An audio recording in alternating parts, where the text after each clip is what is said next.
এই খাল খনন কর্মসূচির শুভ উদ্বোধন ঘোষণা করছি। এই বৃহৎ প্রতিশ্রুতির যে খাল খনন কর্মসূচি, যেটি মূলত আজকের প্রধানমন্ত্রী তার পিতা আধুনিক বাংলাদেশের রূপকার শহীদ প্রেসিডেন্ট ৭৭ সালে তখনকার বাস্তবতায় সেচ এবং কৃষি নির্ভর অর্থনীতিকে প্রসারিত করার জন্য এবং একই সাথে এই যে ম্যানুয়াল পদ্ধতিতে খননের একটা বিবেচনার বিষয় ছিল যে এখানে যারা কাজ করবে তাদেরও একটা কর্মসংস্থান হচ্ছে। তো পিতার পথেই আমরা দেখতে পেলাম পুত্র বর্তমান বাংলাদেশের প্রধানমন্ত্রী, বাংলাদেশের অবিসংবাদিত নেতা জনাব তারেক রহমান একইভাবে নির্দেশনা দিয়েছেন। এবং আজকে আপনারা দেখেছেন যেটা ইঞ্জিনিয়ার সাহেব বলেছেন যে আজকের এই উদ্বোধন কর্মসূচিতে ওইভাবে কোনো নাম ফলক রাখা হয় নাই, ফুল দিয়ে শুভেচ্ছা জানানো, স্বাগত জানানো, এই সমস্ত ফর্মালিটি গ্রহণ করা হয় নাই। এটাও কিন্তু প্রধানমন্ত্রীর একটা অনুশাসন যে আমরা ফর্মালিটির চেয়ে কাজের মধ্যে যত দ্রুত আমরা স্টার্ট করতে পারি। এবং আমরা তার সাথে কাজ করতে গিয়ে দেখেছি তিনি আসলে কতটা মানে কাজের প্রতি তার ডেডিকেশন।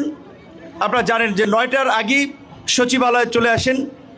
প্রধানমন্ত্রী সচিবালয়ে সাধারণত অফিস কম করেন, তিনি প্রায় প্রতিদিনই তার অফিস সচিবালয় হয়ে তারপরে প্রধানমন্ত্রীর কার্যালয়ে যান এবং তার বারবার আমাদেরকেও মনে করিয়ে দেওয়া যে আমরা জনগণের ভোট এবং সমর্থন নিয়ে আছি, আমরা কাজের মাধ্যমেই সমর্থনটা কিন্তু ধরে রাখতে হবে।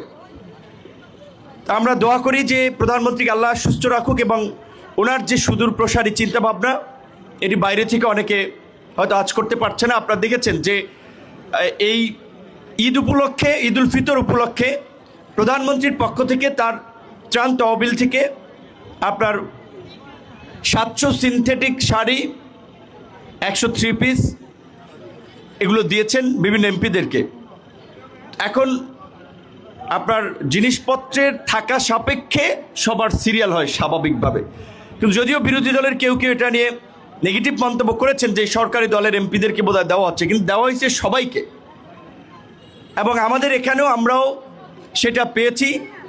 এখন আপনাদেরকে জানানো এই কারণে যে আমার এই গলাচিপা 10 মিনাতে ইউনিয়ন আছে 19টা, পৌরসভা একটা, ধরেন 20টা ইউনিয়ন, প্রত্যেকটা ইউনিয়নে ওয়ার্ড আছে আপনার 9টা করে। তো 9টা ওয়ার্ডে যদি মিনিমাম তো 100 করে দেওয়া লাগে, 900, তো হিসাব করলে কিন্তু 2000 লাগে। তাহলে আমার কাছে স্টক জিনিস আছে 700 আর 100 প্লাস 800, তাহলে সবাইকে কিন্তু দেওয়া যাবে না। কাজে আমার অনুরোধ থাকবে এইগুলো নিয়ে আগেই আপনারা অযথা মানে বিতর্ক বাহাস কথা নেগেটিভ জিনিস ছড়াবেন না। যারা এইবার 800 পাবেন পরের বার আবার অন্যদের সিরিয়াল হবে।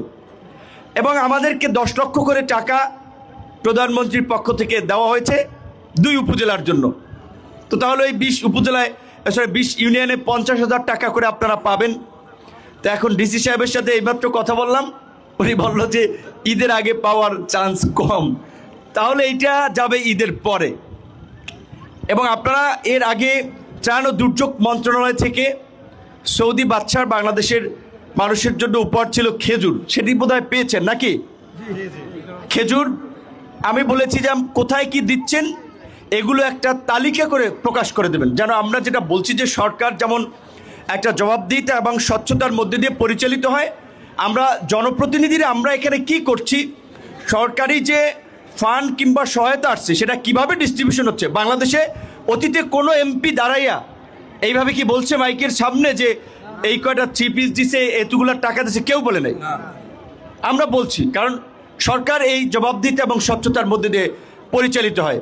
তো আমি আপনাদেরকে যেহেতু অনেককে এর আগে দেখার কথা বলার সুযোগ হয় নাই সরাসরি, কারণ দায়িত্ব নেওয়ার পর থেকে আপনারা দেখেছেন এখান থেকে চলে গিয়েছিলাম তাড়াহুড়ো করে, তারপরে আমাদের ক্যাবিনেটের ওথ এবং সেখান থেকে আসলে 2টো মন্ত্রণালয়, তারপরে এখন যে মন্ত্রণালয় আছি সেখানে মধ্যপ্রাচ্যে আমাদের যুদ্ধ পরিস্থিতির কারণে প্রতিনিয়ত আপডেট রাখতে হচ্ছে, কোথায় কী হচ্ছে, আমাদের কোনো মানুষ আহত হচ্ছে কিনা, মারা যাচ্ছে কিনা, সেখানের আমাদের এমবেসিগুলো খোঁজখবর রাখতেছে কিনা। আমি এখানে এসেছিলাম 2 দিনের প্রোগ্রাম নিয়ে, আজকে এবং কালকে। তো আগামীকালকে সম্ভবত থাকতে পারবো না, কারণ আগামীকালকে ক্যাবিনেট মন্ত্রিসভার মিটিং আছে। তো মিটিং থাকলে আমাদেরকে জয়েন করতে হবে, তাহলে আজকে চলে যাওয়া লাগবে। কিন্তু স্ক্যাজুয়ালে ছিল আপনার 2 দিনের মিটিং। কিন্তু ঠিক এর আগেও যখন এসেছিলাম তাও আপনার এই 2.5 দিনের সফর।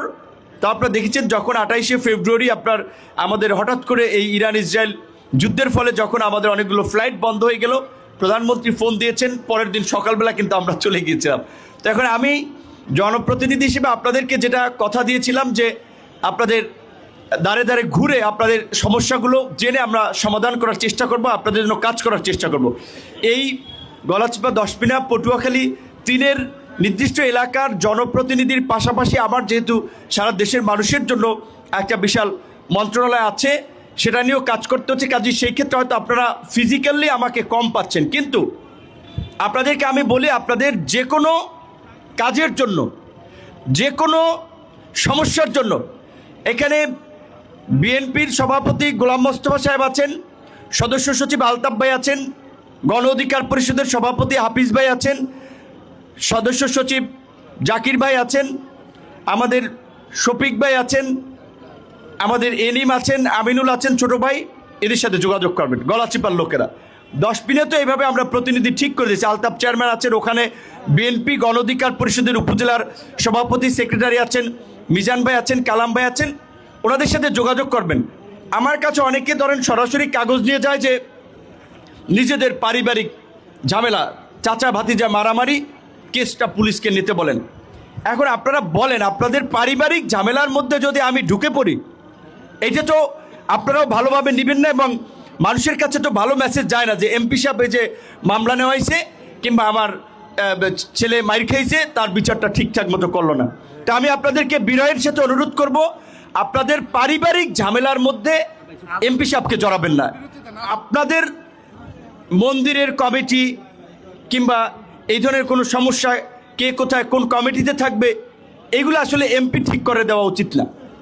এইগুলো আপনাদের যারা সিনিয়র আছে, বিগত দিনের যারা কমিটির সভাপতি সেক্রেটারি আছে, আপনারা মিলে ঠিক করবেন। আমি আপনাদের এই অভ্যন্তরীণ কাজের মধ্যে ঢুকে বদনাম নিতে চাই না।